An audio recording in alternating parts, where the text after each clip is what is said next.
ഇരുപത്തിയൊന്നാം നൂറ്റാണ്ടിൽ ലോകം കണ്ട പ്രിയ നേതാവ് ഇസ്രയേൽ പ്രധാനമന്ത്രി ബെഞ്ചമിൻ നെതന്യാഹു UN പൊതുസഭയിൽ ഭീകരവാദത്തിനെതിരെ ആഞ്ഞടിച്ച ആ വൈറൽ പ്രസംഗം റെക്കോർഡുകൾ ഭേദിച്ചിതാ ഇപ്പോഴും മുന്നേറുന്നു. കഴിഞ്ഞ ഒരാഴ്ച സാമൂഹ്യ മാധ്യമങ്ങൾ ഏറ്റവും കൂടുതൽ തിന്നു തീർത്തത് ഈ പ്രസംഗം തന്നെയാണ്. കണ്ടവർ തന്നെ കാണുന്നു, കേട്ടവർ തന്നെ വീണ്ടും വീണ്ടും കേൾക്കുന്നു, അത് റീൽസുകളായി ഷെയർ ചെയ്തുകൊണ്ടേയിരിക്കുന്നു.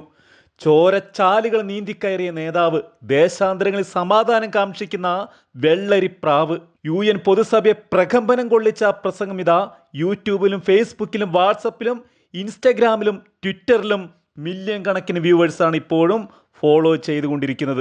ലോകം ഇത്രത്തോളം ഇഷ്ടപ്പെടുന്ന ഒരു നേതാവ് ബെഞ്ചമിൻ നെതന്യാഹു ആണ് എന്നുള്ളതിൽ യാതൊരുവിധ സംശയവുമില്ല.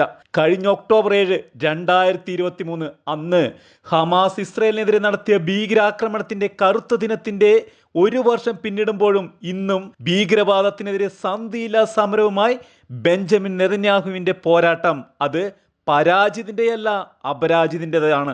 കുറച്ച് ദിവസങ്ങൾക്ക് മുമ്പ് അദ്ദേഹം UN പൊതുസഭയിൽ ആഞ്ഞടിച്ച പ്രസംഗത്തിന്റെ ഏറ്റവും മനോഹരവും കാതലായ ഭാഗവും അതുതന്നെയായിരുന്നു. ഹമാസ് ആയുധം വെച്ച് കീഴടങ്ങി ബന്ദികളെ മോചിപ്പിച്ചാൽ ഇപ്പോഴുള്ള യുദ്ധം അവസാനിക്കും, കീഴടങ്ങിയില്ലെങ്കിൽ സമ്പൂർണ്ണ വിജയം നേടുന്നതുവരെ ഞങ്ങൾ പോരാടുമെന്ന്.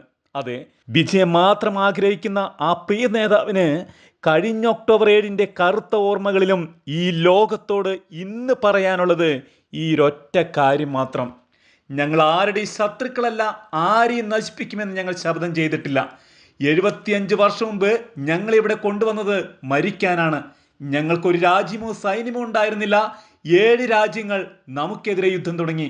ഞങ്ങൾ 65,000 മാത്രമായിരുന്നു. ഞങ്ങളെ രക്ഷിക്കുവാൻ ആരുമുണ്ടായിരുന്നില്ല. ഞങ്ങൾക്ക് നേരെ ആക്രമണങ്ങൾ ഇപ്പോഴും തുടർന്നുകൊണ്ടേയിരിക്കുന്നു. ഞങ്ങൾ ആരുടെയും ശത്രുക്കളല്ല, ആരെയും നശിപ്പിക്കുമെന്ന് ഞങ്ങൾ ഇതുവരെ ശപഥം ചെയ്തിട്ടുമില്ല. ഞങ്ങൾ ആരെയും നശിപ്പിക്കാൻ ആഗ്രഹിക്കുന്നുമില്ല. ഞങ്ങൾ ഗൂഢാലോചന പോലും നടത്തുന്നില്ല. നമ്മുടെ രാജ്യത്ത്, ഞങ്ങളുടെ ഈ മണ്ണിൽ, നമ്മുടെ രാജ്യത്ത് ബഹുമാനത്തോടെ മാത്രം ജീവിക്കുവാൻ ഞങ്ങളിത് ആഗ്രഹിക്കുന്നു. കഴിഞ്ഞ 1000 വർഷമായി ഞങ്ങൾ നശിപ്പിക്കപ്പെട്ടു, പുറത്താക്കപ്പെട്ടു, പീഡിപ്പിക്കപ്പെട്ടു. എന്നാൽ നശിപ്പിക്കപ്പെട്ടിട്ടില്ല, തോൽക്കപ്പെട്ടിട്ടില്ല, ഇനി ഒരിക്കലും തോൽക്കപ്പെടുകയുമില്ല. ഞങ്ങൾ ജയിക്കും, ഞങ്ങൾ ജയിക്കും. ഞങ്ങൾ 3000 വർഷം ജെറുസലേമിലായിരുന്നു. ഇന്ന് നമ്മൾ നമ്മുടെ ആദ്യത്തെ രാജ്യമായ ഇസ്രയേലാണ്.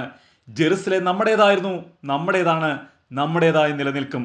ജെറുസലേം നമ്മിൽ നിന്നാണ്, ഞങ്ങൾ ജെറുസലേമിൽ നിന്നാണ്.